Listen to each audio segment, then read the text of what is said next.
Welcome to Dwellings, a podcast from the City of San Jose Housing Department, where we talk with thought leaders about ending homelessness, building affordable housing, and key housing policies. I'm Jeff Scott, and I'll be your host for Season 4 of Dwellings.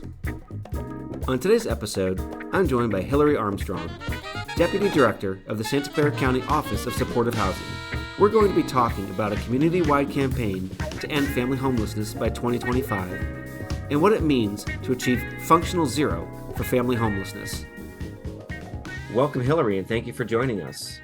Thank you so much, Jeff. I'm so happy to be here. I'm Hillary Armstrong, and I am currently one of our two deputy directors here at the Office of Supportive Housing. My current areas of work include our continuum of care, which is our system that provides supportive housing and other services for folks who have been experiencing homelessness throughout our county. And I also work closely on our housing initiatives, which includes the Heading Home campaign. Thanks, Hillary. So why don't you start off by trying to educate our audience a little bit about Heading Home. What exactly is that campaign? And what are the goals? What's the purpose of that campaign? The Heading Home campaign was launched almost 2 years ago in the fall of 2021. And the idea was really that no families should be living on our streets in our community. And so the campaign brought together some key partners, including the County of Santa Clara, the City of San Jose, the County of Santa Clara Housing Authority, Destination Home, and then some funders who all work together to map out a plan to reach what we call functional zero for families, meaning that we're able to provide housing placements for folks at a higher rate than folks are entering homelessness. So really the idea is that we want to prevent homelessness, and then for our families, and then if families do fall into homelessness, we want to resolve that homelessness as quickly as possible. What are the agencies who are kind of taking the lead from an operational point of view, kind of day in and day out executing this campaign? Yeah, so the Office of Supportive Housing here at the county has been one of the leads on the day in and day out, really kind of trying to pull together the various threads of the campaign, because this work to end homelessness for our families goes across a spectrum of all of the services that we provide and that our key partners provide. And so, for instance, with our prevention system, we've been working very closely with the City of San Jose and with Destination Home and with our entire network of homelessness prevention services partners. And so in each of these, the county has been working with each of the key players. And the city has been a huge partner throughout kind of each area of the campaign. So making sure that we have emergency housing resources for our families who are either on the streets or living in cars, and providing those emergency and interim housing options for families, along with the county system of providers. And the Housing Authority has been a really integral partner because one of the main strategies of the campaign has been to leverage this opportunity that came about for emergency housing vouchers, which was tied to the federal COVID recovery funding. And these vouchers provide at least 10 years of housing subsidy for folks who've been experiencing homelessness. And in our community, as part of this campaign, we came to an agreement to really focus this really, really unusual and unprecedented resource to focus on housing our families and providing the supportive services to help keep them housed. Can you tell us or give us a sense of the scale of family homelessness? I assume it's fairly substantial, and that's why it was decided that this campaign was necessary, but maybe you can tell our audience, give them a feel for the scope of the problem. Yeah, sure. We realized based on our data that about 600 families per year were entering homelessness. And so, obviously that's way more than we would like to see. It is a smaller portion of the number of, kind of total individuals experiencing homelessness every year, which is just slightly shy of 10,000 in our community based on our point in time count that we do every 2 years and that we just completed in January of 2023.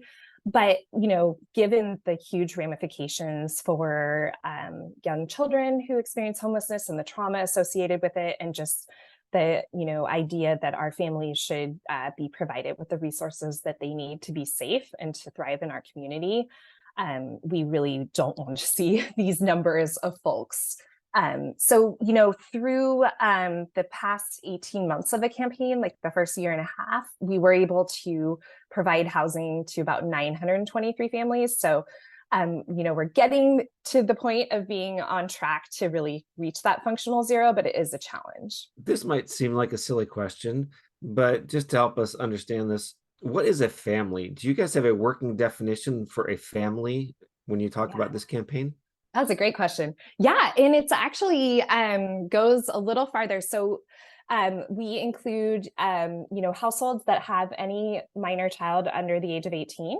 And we also include pregnant people in this definition. So, making sure, and that's been kind of one of the targets of the campaign has been making sure that if there are any folks who are pregnant and either living on the streets or, in cars or other areas not meant for habitation, that we're connecting them as soon as possible with shelter resources. So there's a shelter priority for folks who are pregnant, and that we're also getting them connected to this continuum of services as soon as possible.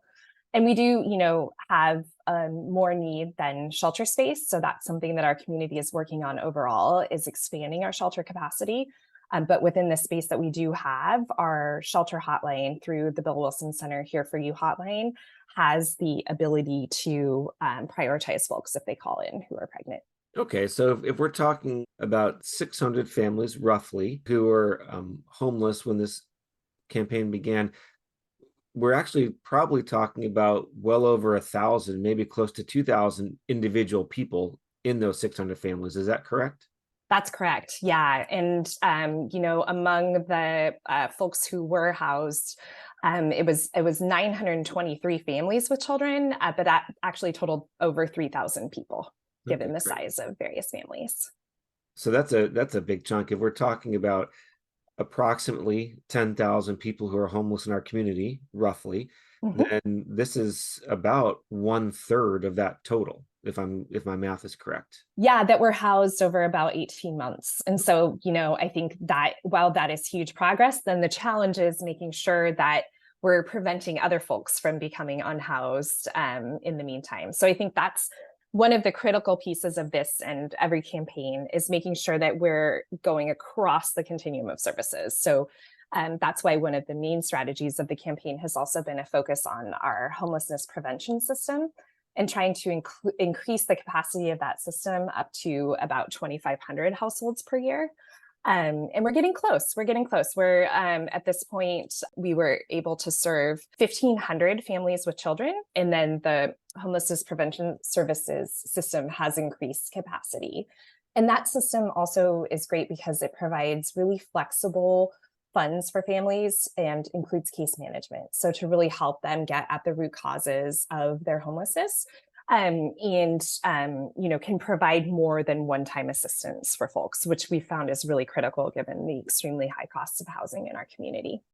And when you talk about HPS, the homelessness prevention system, the primary mechanism there is cash assistance, financial assistance to families who are housed currently, but they are potentially at risk of losing their housing. That's correct. One of the things that we are doing through that system, there's been an evaluation done, a research study based on the homelessness prevention system that has really shown the impact that can have on families to really get, somewhat upstream. It's still, kind of nearing crisis, but trying to prevent the trauma of being displaced and becoming unhoused, and really trying to help folks stabilize in place.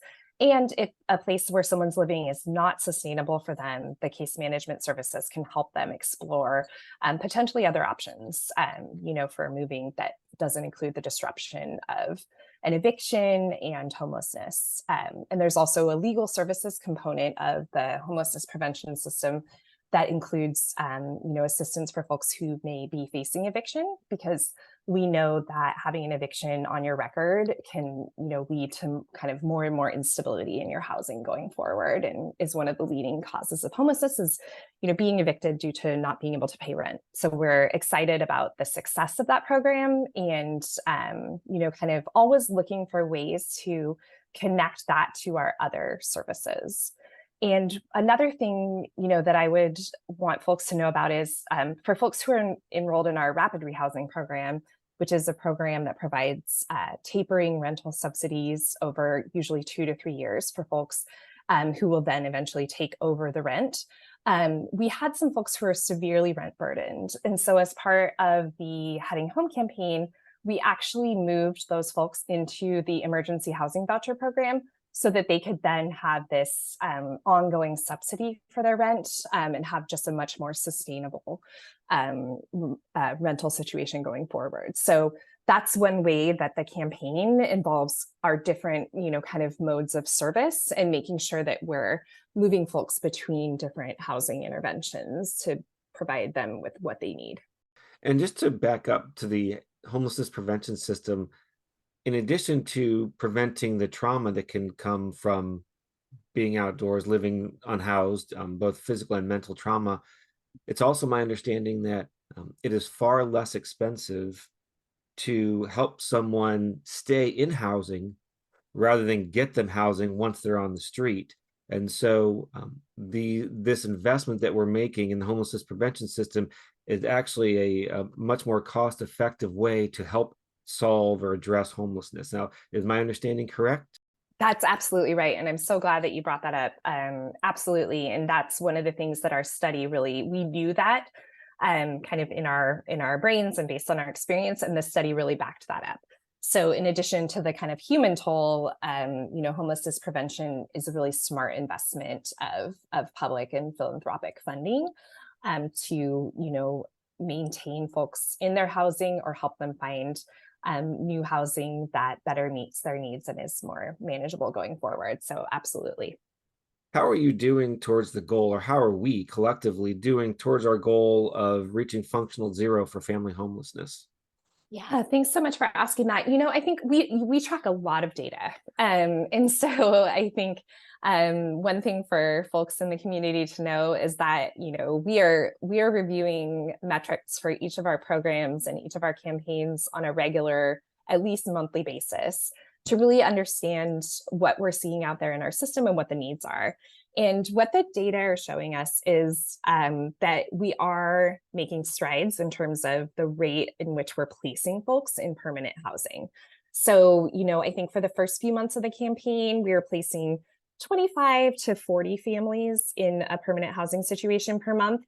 And in the first quarter of 2023, that was up to 75 to 90. So 2 to 3 times as many families. And, a big part of this was the influx of this emergency housing voucher resource. Another part of it is the fact that we have a number of housing developments funded through our Measure A affordable housing bond and through the city's Measure E and other funding sources that are coming online that have family units. And so, folks may remember in, prior years and prior elections, the voters passed these measures to help fund affordable housing in our community and in the city. And we're really starting to see kind of the fruits of that labor as many of these affordable housing complexes are opening. Especially this year, we're seeing just a lot of new opportunities that include units for families.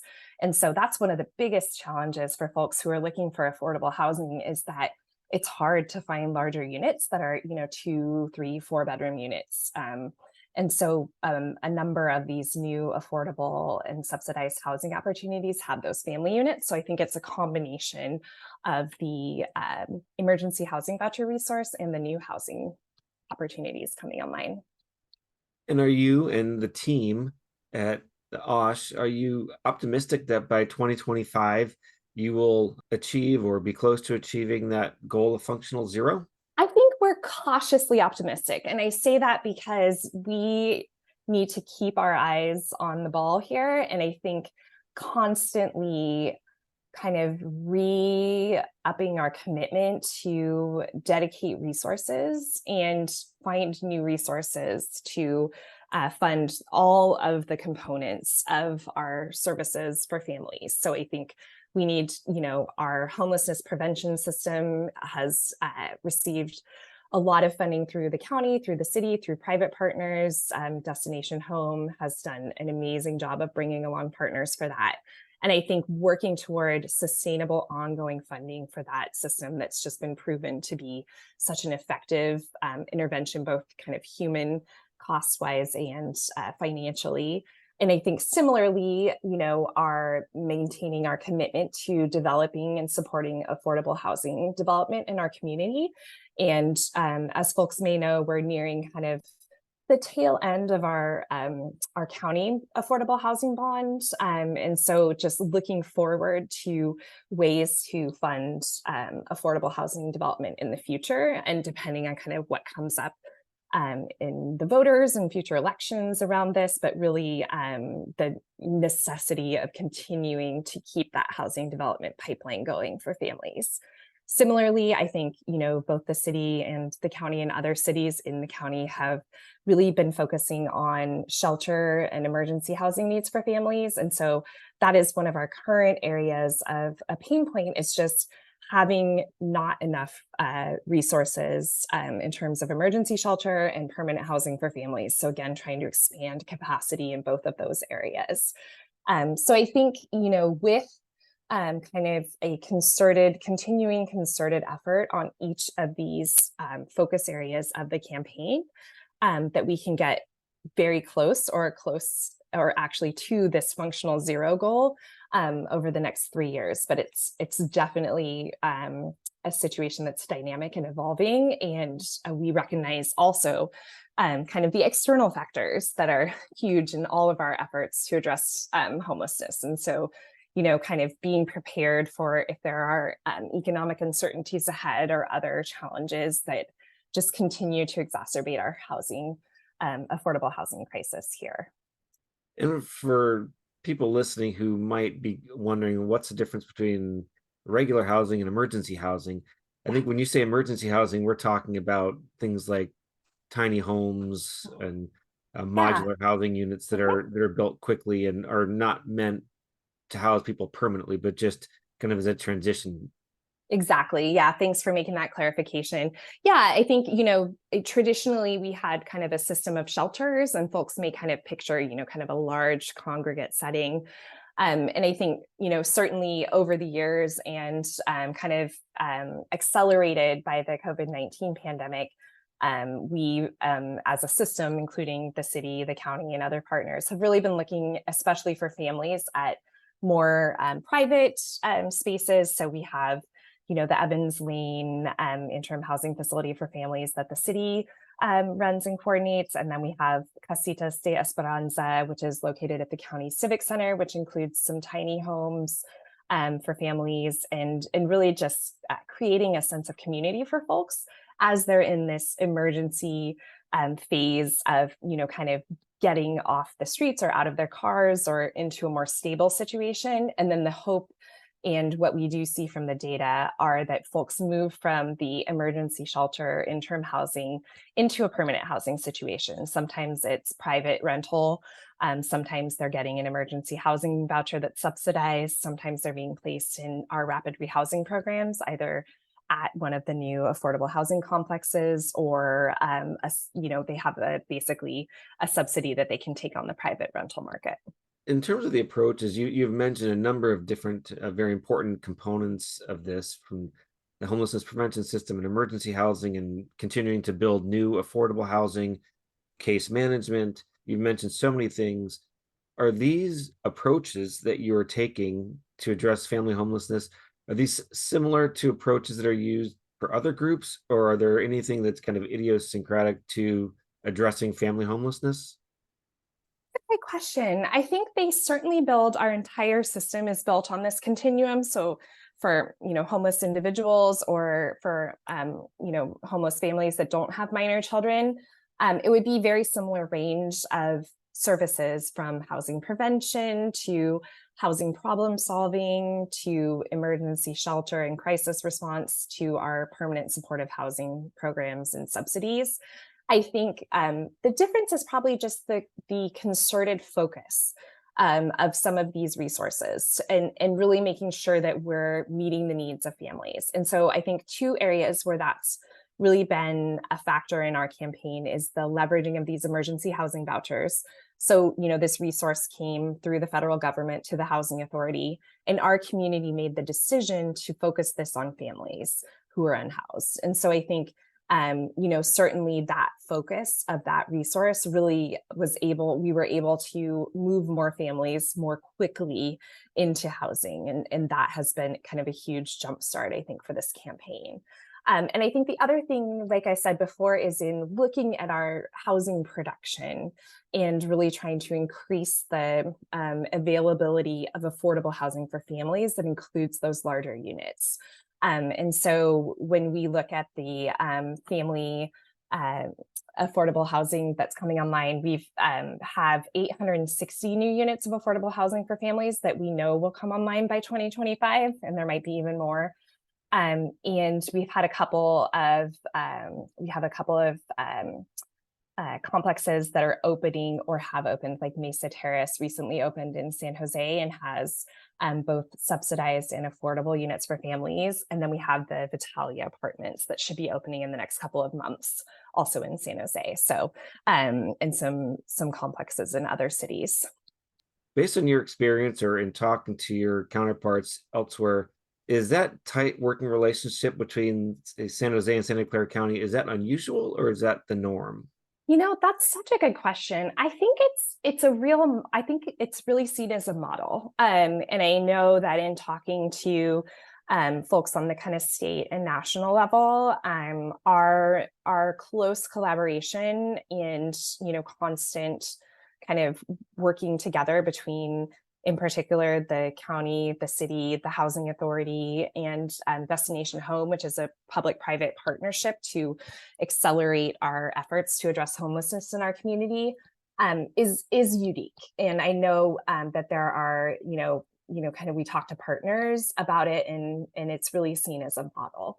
And I think it's wonderful, and we're so lucky. And it's also built on a lot of hard work between each of those partners and just constant collaboration and trust between the partners to really be open and honest about challenges so that we can move forward and best leverage our resources so we're not working across purposes and we're all clearly aligned on our goals, which is, I think, one of the key underpinnings of our family campaign here. And based on the progress and the great work that's being done on this Heading Home campaign, do you anticipate, or is the county looking at doing similar campaigns? Can you just enlighten us on anything that might be coming down the pipeline? Absolutely. Yeah. And, the Heading Home campaign was actually modeled after a campaign to resolve veteran homelessness that a similar group of partners embarked on around 5 years ago, and has been highly successful. So, additionally adding the partnership with the Veterans Administration, the VA, we are seeing really low rates of veteran homelessness in our community as a result. And very similarly, the focus was on, whatever resources we had at our disposal to serve veterans and resolve their homelessness as quickly as possible, as well as to prevent their homelessness. And just a constant coordination between the agencies that are serving veterans to better understand the needs and make sure that we can quickly pull together resources, being creative with funds, like there's like a, kind of startup funding for folks to get furnishings for their apartment once someone moves in off the streets, and just helping them with case management to adjust to living in an apartment complex after so many years on the street, making sure their medical care is coordinated.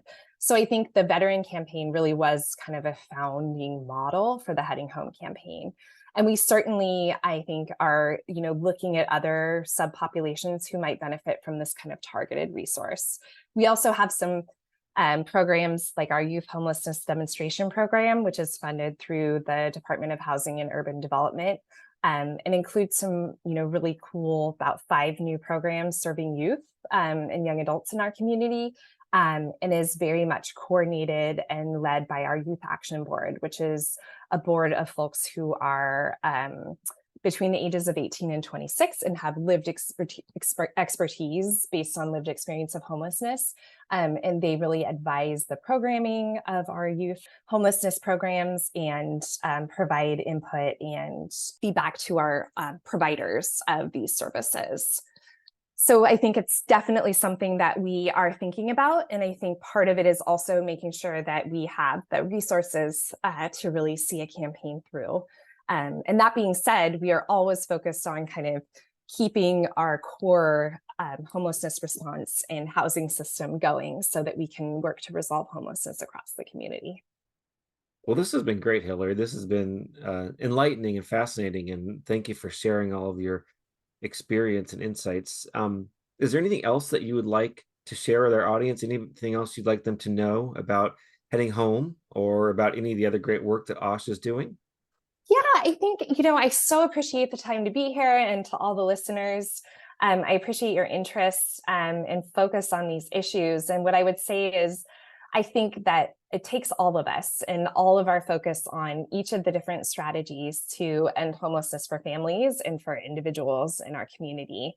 And so I think, one of the things that I'll leave you with is a couple of resources for folks if they, need to provide information to anyone. I want to provide you with our homelessness prevention system. The phone number for that system is 408-926-8885. And that is our system that provides rental assistance, financial assistance, and case management for anyone who is unstably housed and facing the loss of their housing. Again, that number is 408-926-8885. I also want to provide you with our Here For You hotline, which is open 7 days a week. And this hotline provides a connection to shelter and housing problem solving for folks who are unhoused and need those resources, including families. And that hotline number is 408-385-2400. And again, that's 408-385-2400. And then finally, I wanted to let everyone know about our website for the campaign, which is headinghomesv.org. And you can check that for the latest data on the campaign and any other information. Well, that's fantastic. Thanks for sharing those resources with our audience. Hillary, again, thank you so much for taking the time to talk with us today.